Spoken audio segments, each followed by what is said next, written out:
Hello and welcome to another Optolec Enhanced Vision product demonstration. Today we've got a couple of products to show you on the optical side. The first being our monocular range, which is very popular within NHS low vision clinics and community low vision clinics, and also our range of half-eye prismatics and microscopics. And microscopics are also known as hyperoculars or superoculars. Very similar names and very similar features. So first of all, our monocular range.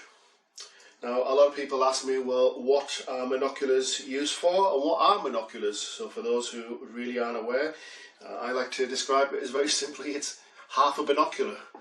It is a power scope, and it is fully adjustable. They do come in 4 sizes on our own branded range, and the sizes being 4x12, 6x16, 8x20, 10x25, 10x25 being the biggest. The main differences between the sizes, magnification works in pretty much the same way, but it's the depth of field. So the lower power one, the 4x12, will be more forgiving and give you the wider field of view, but it won't be as magnified. Whereas the 10x25 will give you a much narrower, shorter overall view, but will be magnified. Now with all things low vision, there's always that plus and minus of advantages and disadvantages. And monoculars, you won't be surprised to hear, is the same. Monoculars are more popular in certain low vision clinics. Some of them hand these out as much as they hand out hand and stand illuminated magnifiers, the Schweizer brand that we supply, the Ergolux and the Oculux. Other clinics don't really use them at all. It really comes down to a personal preference of the clinician or the optician. I'm personally a big fan of them because they are very compact. They'll fit in the palm of your hand and be invisible. They also don't look out of place as much. I'm very aware that a lot of clients, a lot of patients don't like to walk around in public with an optical magnifier, supermarket scenarios, things like that, because they feel as if they're being watched. They don't like the stigma that can be attached to them. Whereas a monocular, well, a monocular is used in sport and activities up and down the country all the time, for bird watching, for horse racing, for track and field events and such like. So they can be very useful on that one. A lot of people will say, well, surely again with somebody with a central vision loss is not going to be able to use something which effectively you're using through your central vision. But actually, using the steady eye techniques and eccentric viewing, a monocular can be used very effectively, and not surprisingly is very popular with people with AMD. Because what they're doing is when they're putting it up to their eye, they're using their peripheral vision, which obviously we all have, but it's not as clear as sharp, by introducing a monocular. That added clarity with the magnification enhances the peripheral vision, allowing them to use it. So they're not using their central vision, obviously, they're using their peripheral vision. But a monocular is very good for that. I'm sure a lot of people will have heard, you know, the stories that attach to binoculars. Well, people always use the same sort of terminology. Well, what's it good for? And people say, oh, it's great for looking at buses coming down the road. That's true. I personally would prefer to use a different sort of scenario of the benefits. That is one of them, but it's not the be all and end all. What I like to say with a monocular is that it's a multi-tool. It has many functions. Again, if you're putting this on a lanyard, which you have a lanyard hold, you get a lanyard and a carry case with it, with obviously all the dust caps, etc. It could fit into a shirt pocket very easily. It can fit into a trouser pocket. But with it being a multi-tool, it's not just for distance, you can use it for short focus. So even on the magazine that I've got in front of me, I can put the monocular to my eye and I can adjust it slightly by just turning either the top part of the focal ring and the eyepiece, or the magnification piece. It doesn't really matter which is which. With a bit of practice you can certainly do it with one hand. I can just bring that to me, and without having to get really low like this, which is what a lot of people do with the optical magnifiers, I could be stood straight like I am at the moment, put the binocular to my eye, and I can adjust the focal range, get it nice and sharp, and then I can read frame mounting of telescopes and so on and so forth. So I can use it for reading, again, newspapers, reading recipe cards and cooking instructions, thing in the kitchen, thing like that. Or I can then adjust it slightly and look and read the text on the card, which is a couple of feet away. So that could be, again, you know, a bus, train timetable. It could be something in a supermarket. One of the ideas I like to get across is, again, a normal optical magnifier. If you are looking through a shop window, you're going to have a serious problem if you're looking at maybe a pair of trousers or a dress or anything with a price label on, and you think, well, I can't see the price clearly because of my visual impairment. The problem being that you can, even if you use a magnifier, you can only get so far before your magnifier hits the shop window glass, so you can't see past that. Whereas a monocular, again, you can snap into focus even though it's well behind the glass, because this will do intermediate distances as well as short focus, so you can read the price ticket on that dress or pair of trousers or whatever it is. And thirdly, because again it's a monocular, you can set it to infinity, to distance. So again, I said I wasn't going to use it, but yeah, the scenario of a bus coming down the road, and you're stood at the bus stop and you're thinking, well, is that a bus? Is it a truck? Well, I suppose I better ask the person stood next to me, and I'm really sorry, but can you tell me what is that a bus coming down? And they're looking at you like you're possibly mad, because they don't know you've got a visual impairment. And if you haven't, if you're not using a guide dog or a white cane, and because a lot of AMD people don't necessarily use those, then they're going to be you're going to feel put out, and maybe they might feel put out, especially if you're asking them every 2 minutes, is it here yet? Is it here yet? So with a monocular, you can certainly use the distance. A lot of people will then say to me, but that's a moving target. It's much harder to put something up to your eye and then try and follow it, especially with a visual impairment. And you know what? They're absolutely right. That is a problem.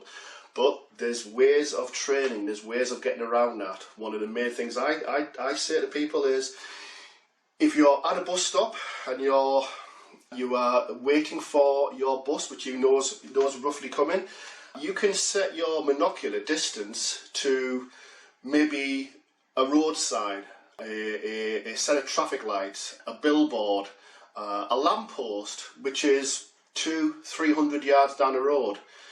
When a bus comes pretty much past that, for a few moments before and afterwards, surprise, surprise, your monocular will be in focus, therefore allowing you to read, oh, it's the number 22, that's my bus, that's fine, stick your hand out and hopefully the bus driver will stop on that side. Or if it isn't, then no, that's number 24, that's not my bus, I can step back. But you can do that. Even for people who do have hand tremors and such like, again, using any optical device is normally a real problem for people using handheld devices. But again, there's ways to alleviate that. One of them being, again, I'll try and show you from here behind the table, which is not always easy, is by using your other hand to support your elbow, which is tightly against your chest. Support your elbow and support your arm, therefore it's arresting the tremor. If that's not possible, there's nothing stopping you from leaning against, again, the bus stop. Even if that bus stop is just a lamppost, then you can lean against it with your arm and your shoulder against the post, therefore you bring in the monocular to your eye and you are helping arrest any tremor on there. So that is a definite known way for it to work. So for certainly people who say that to me, oh, it's not going to work because of ABC, I always suggest these ideas, and surprise, surprise, at least half of those people will find it will work. So, like as I said, the 4x12 and the 6x16 are the most forgiving because they are the least power, therefore they have the widest field of view.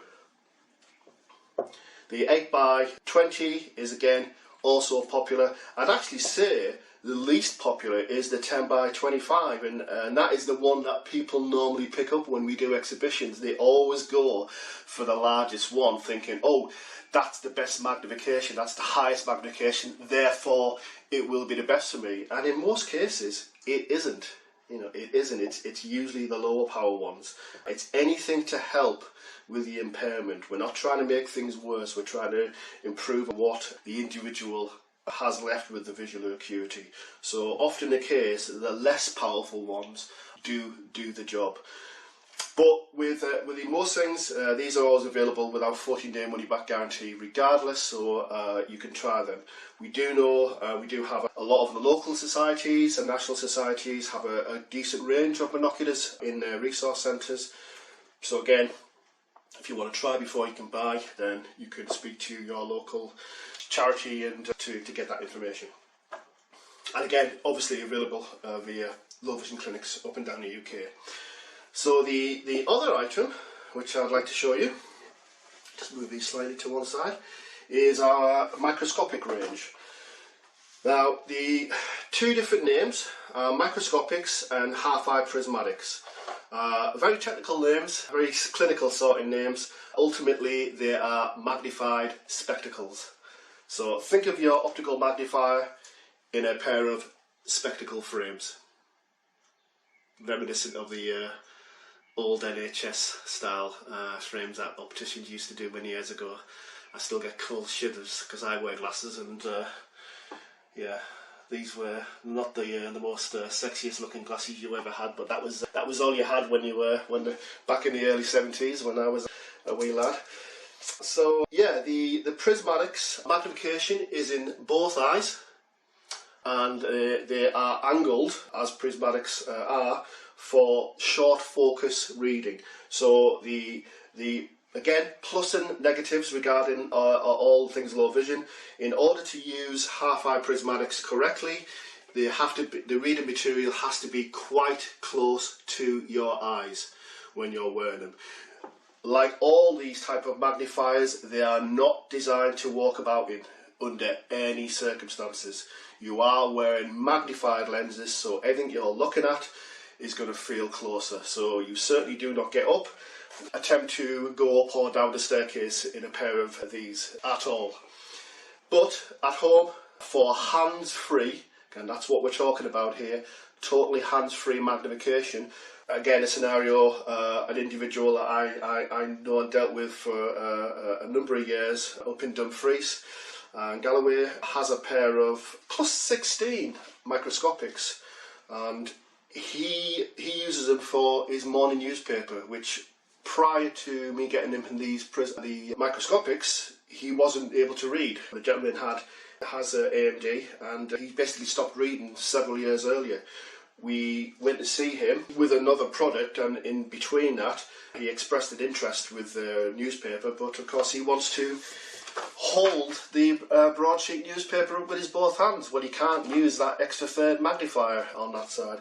So I tried him on with a few different pairs. It took a couple of times to get the right power for him, but once he did, he was able to read a newspaper again. And he rang me a couple of weeks later and joked that he was able to go down to his local corner shop every morning now and buy his broadsheet newspaper, and the only problem he had was when he got up and got ready, he'd obviously wash his face, etc., go and get his newspaper, read the newspaper, and then first thing he'd do was go back up and wash his face again.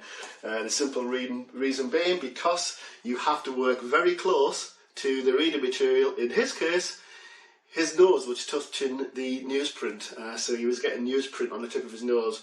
But hey, that's a small price to pay, because obviously what it meant was he was actually able to read a newspaper again.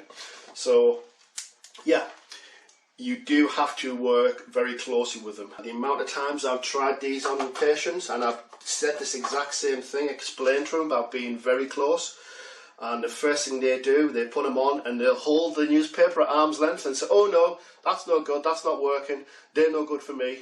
And I'm like, no, give it a couple of seconds, bring the newspaper closer, closer, closer, closer, and it's almost a fight. You almost feel like this invisible force field and then trying to push the newspaper away.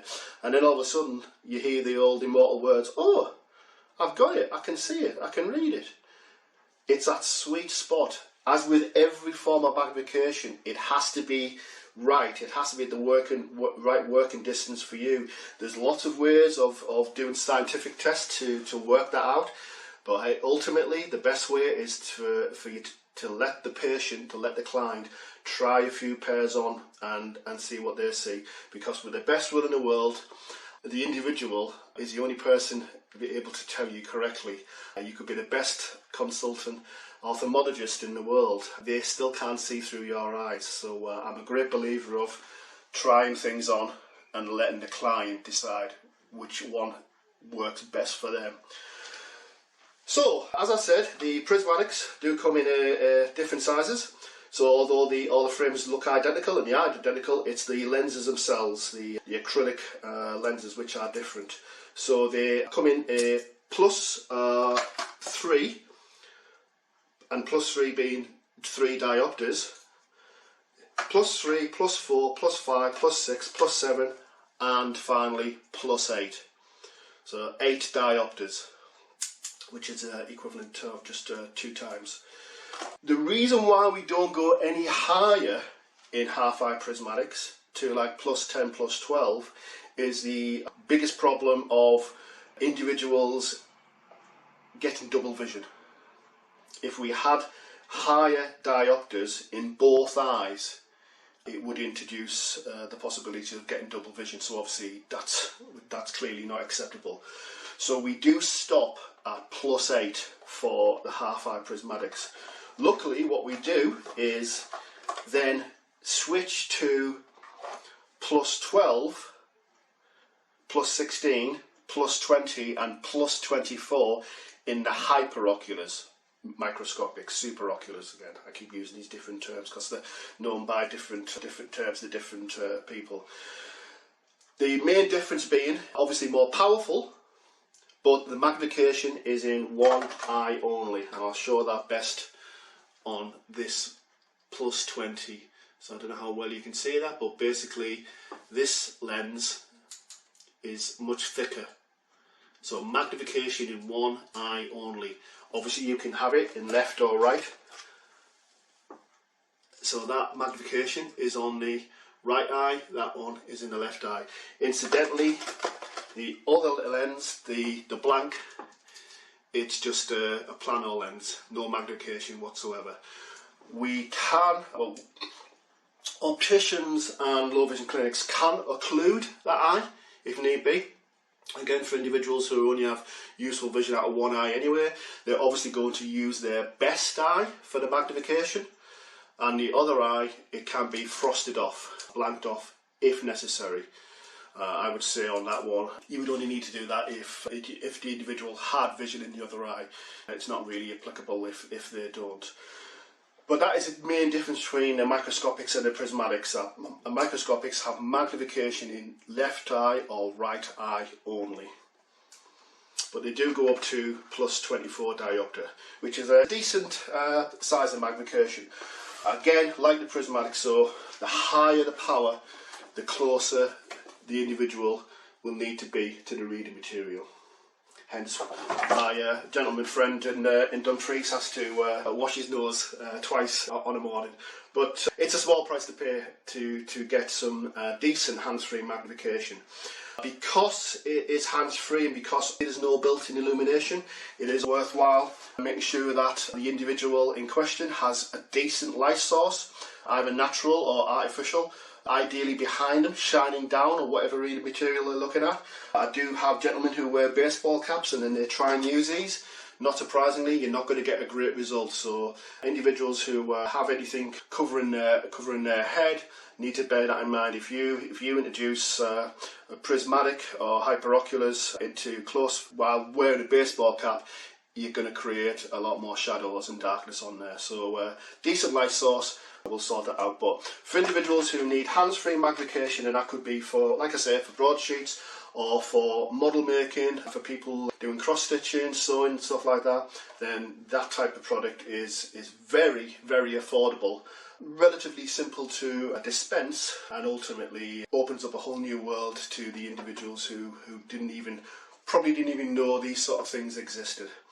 And again, like the monoculars, like everything else we do, they come with our normal 14-day money-back guarantee. That's it for another presentation. Thank you all very, very much for your time.